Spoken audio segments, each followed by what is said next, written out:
Happy Sunday. Happy Sunday to you wherever you are in the world. I hope all is well. I want to take a look and recap AUD USD. Last week, that was a video that I did, and I just want to show you where I think we are.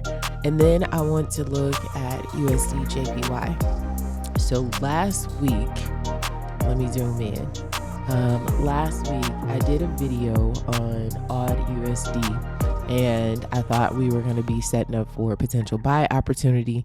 And my thought was either price was going to find support at this daily level here, right, where I have my mouse, or I thought that we were going to dip down just a bit and then start making our way to the upside.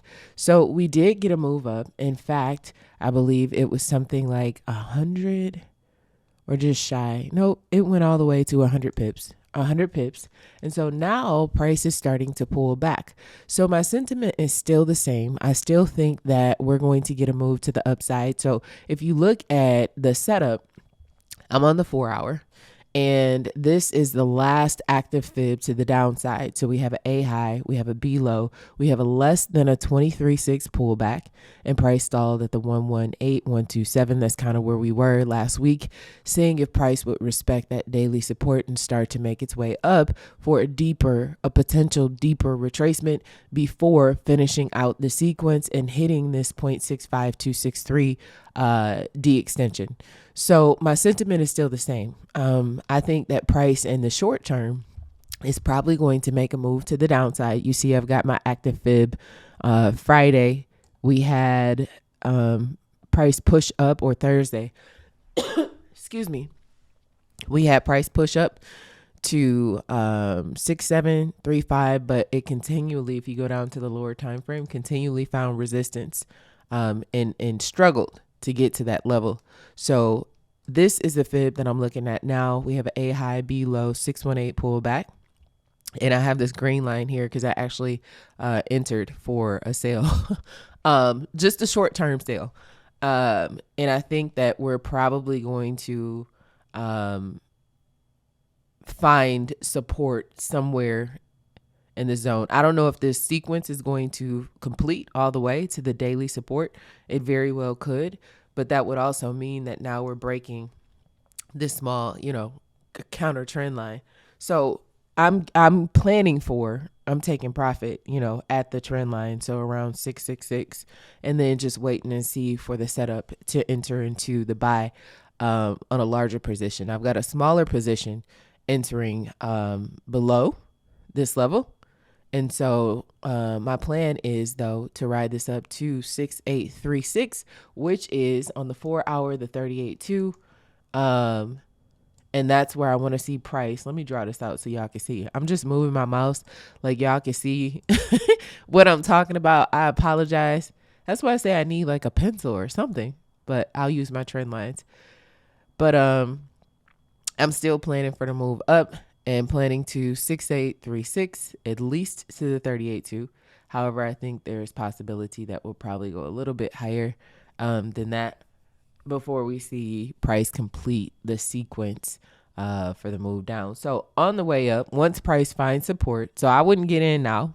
I absolutely wouldn't get in now because price has to find a level of support, has to form that swing low, and then I would look for a buy opportunity.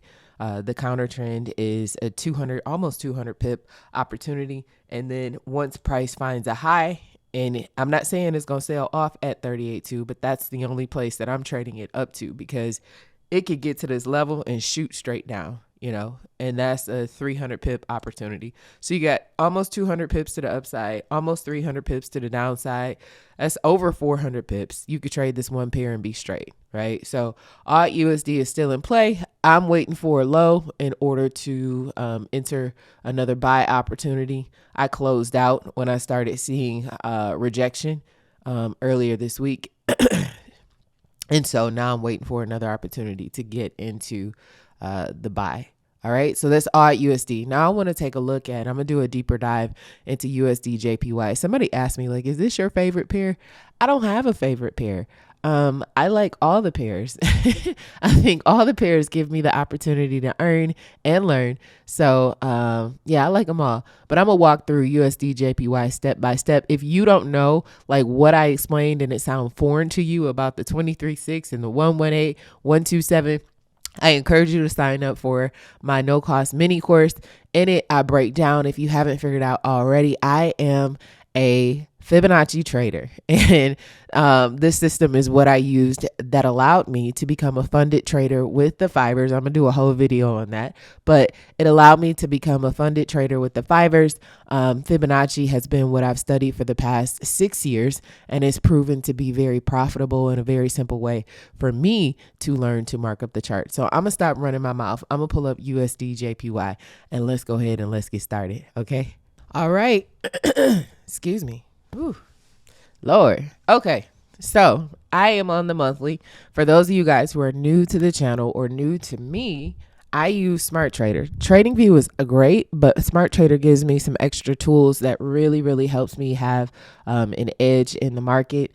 And so I encourage you, splurge a little bit. If you got a couple extra dollars, get the paid version and check it out. It's an amazing tool. Okay. So I'm going to take you guys through my entire analysis process. And what I'm doing is I'm going on each time frame and I'm finding the key levels. And when I say key level, I mean places where price had reversed in the past, because those are high probability areas where price has the potential to reverse in the future. So they are areas that I want to pay attention to. They are areas that require my attention. And so that's what I'm doing right now. If you want the full breakdown, the full explanation, again, I encourage you to go ahead and to sign up for the mini course. I break it all the way down for you. Okay. For the sake of time, I'm just running through this multiple time frame analysis so you can kind of get the idea of what I do and see how I arrive at my opinion. And so I'm moving kind of quick, but I also want to show you some of the features that I love in Smart Trader.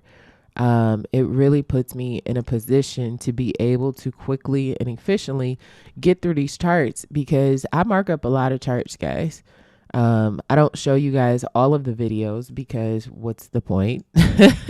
You know, after a little while, it becomes repetitious. It's the same thing over and over again. And truthfully, that's what you need in order to be successful. You doing them, not me doing them and you watching them. So I encourage you to do that. And what I just turned on, I'm just moving. I didn't even tell y'all what I'm doing. Okay, so Smart Trader has a tool. This is the Smart Toolbox over here, ABCD breakdown, right? And so I clicked on Smart Support and I went in and I double checked to make sure that the lines that I had chosen were actually areas of support. And so I like to go in and I like to do it manually first, and then go back and check and make sure that what I've selected is actually correct. And I think that's good practice rather than going in and just turning on and marking what they say. Because what if you don't have access to Smart Trader one day, right? And you need to mark up a chart. You still need to know how to go in and how to do it yourself. Okay. So now I'm down to the daily and all I'm doing is the same thing. I'm finding swing highs and I'm finding swing lows. Again, if you don't know what a swing high is, you don't know what a swing low is, go sign up for the mini course, okay? Or watch some more videos on the channel. All right. And that's going to help you out. But no matter what kind of trader you are, no matter if you're a swing trader, you are an intraday trader, or a scalper, you need to be doing multiple time frame analysis. Like there's no other way you should be trading, period. Because what a multiple time frame analysis is going to do is tell you what's going on every time frame. So, you know, if I'm a scalper, I can scalp for buy opportunities for the next 100 pips, right? Or if I'm a swing trader, all right, I'm going to set this up to swing for the next 300 pips, you know? So it's a pretty cool tool. Now I'm only going to the 4 hour because I am a swing trader. And my setups take, you know, a day to a couple days to play out. And so I don't need to go down to like the 15. Well, I do go down to the 15 for entry, but I don't go down to a 15 like when I'm marking out my levels. So I know you're like, okay, you got all these lines on the chart. What's next? Like, what is this, Kaci? What am I looking at? So now I've identified, let me make sure I got my resistance right. I did. Boom. Okay. Let me turn this off. Now I've identified all of my key levels. I'm going to go down, go back up, because I want to see where we are in the fib sequence. And so what I do is I go grab my smart fib tool. And because I'm looking, the dominant trend has been up. What I want to see for sure is if we hit a D extension, and we did. So when I say hit D extension, I mean price pulled back to one of these levels. And in this instance, just barely, it was less than a 23.6. And then it hit the matching D extension. So the 23.6 is red. The D extension is red, 23.6. We created a new monthly high based off of that. So this sequence is finished. So I'm looking for moves to the downside, right? So I'm going to go down to the weekly, and I'm going to deploy my smart Fibonacci if it allows me. Hopefully it does. Click above the last high. This is what we're looking at right now. So on the weekly, we had an A high, a B low, a 23.6 pullback. Price never hit the D extension. The D extension is to the downside at 121.56, or let me see. Y'all know I can't see, so I got to make sure 122.29. So I was very off. Let me go ahead. Let me turn this green. All right. So this is that move that I was telling you about on the other, on USD, right? So remember what we talked about? I said A high, B low. We did not hit a 38.2. And a lot of times what we see is that price stalls out at that 118.127, which is exactly what we have here. And so price usually makes its way back up for a deeper retracement and then finishes to the downside. So what that looks like, let me turn this orange and let me get a solid line. Let me thicken this up so y'all can see. So my thought is, oh, I did the wrong thing. Lord have mercy. My thought is that we will see price pull back before making its move to the downside. So I would say I'm bullish for the next 800 pips.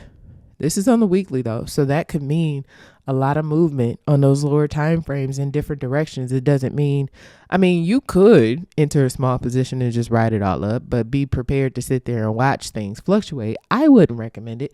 I would take the smaller trades on the lower time frames in order to get up to that 38.2. So the other thing is that price could go higher than the 38.2. It could go to the 50. It could go to the 61.8 and then look for sales. But I know that if I'm trading the counter trend, because the trend is to the downside now, if I'm trading the counter trend, meaning going up, then I know that I'm only trading it to the 38.2 because I've seen it happen. Price touched the 38.2 and turn the other way, violently turn the other way, right? So to be safe, I'm only trading it to the 38.2. So now that I know what my upside target is for the long term, I am going to go down to the daily. And these candles, you're probably like, why your candles look like that? There's a feature on Smart Trader that allows you to see candle formations. And so again, it's another potential edge in the market for you to be able to be on the winning side of trades, right? Because excuse me. Ultimately, that's what you want and that's what you need. That's what makes you like a good trader, being able to have insight into what you think is going to happen in the market and having various multiple ways of confirmation of your trade idea, also known as confluence. So, okay, I am on the daily. Let me see. I don't think, or yes, it will. This is not what I'm interested in, though. I'm not interested in a down fib. I'm looking for buy opportunities. So I think I ran it this way and nothing popped up because we got a new low here. So I got to wait on the higher time frame for this to produce a new fib. Let me delete, and I'm gonna go down to the 4 hour,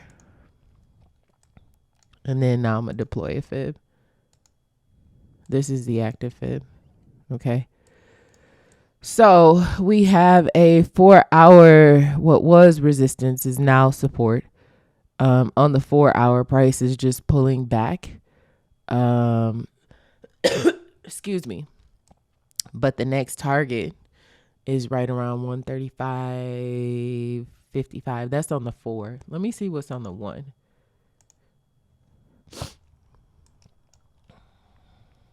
So on the 1,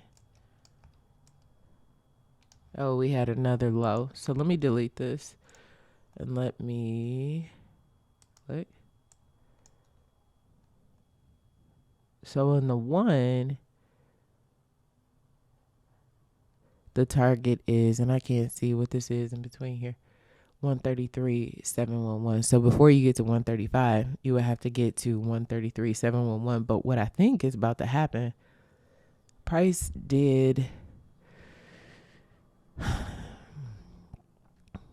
pull back to, what is this on the 1? It did not touch. It doesn't look like 132.208. I'm just clicking on the candle itself to see what the low. 132. Oh, it did. It pulled back to the 50%, but I wouldn't be surprised if price pulls back even further, because on the 4, well, no. Oh, but this is not the active fib. Let me go back. Hold on. Bear with me, y'all. Yeah, so the bigger fib, this is only a 23.6 pullback. So even on the smaller fib, it looks like a deep retracement. On the larger time frame, it's not.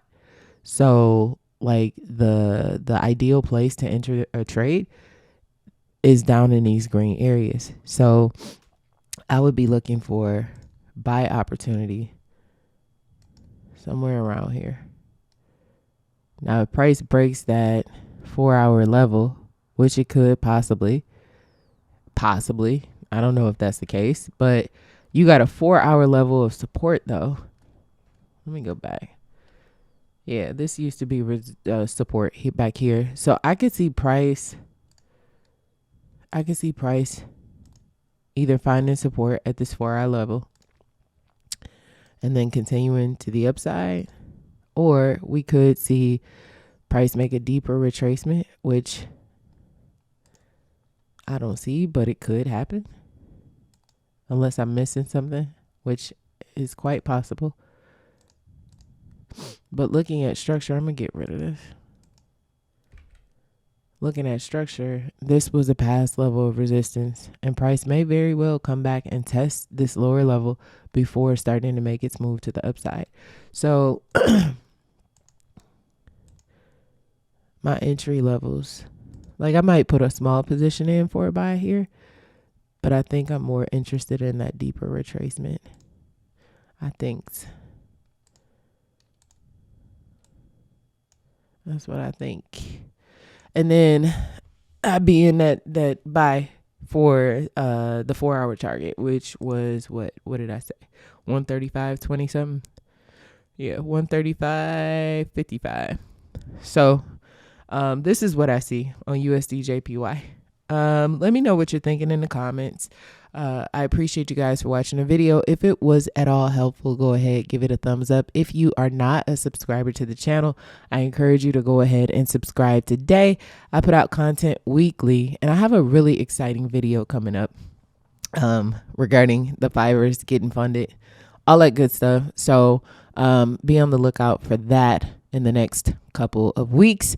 So anyway, I'm done talking. I feel like I've been running my mouth for 20 minutes straight. So I'll see you guys on the next video. I hope you have a very profitable and phenomenal week, and I will see you soon. Bye.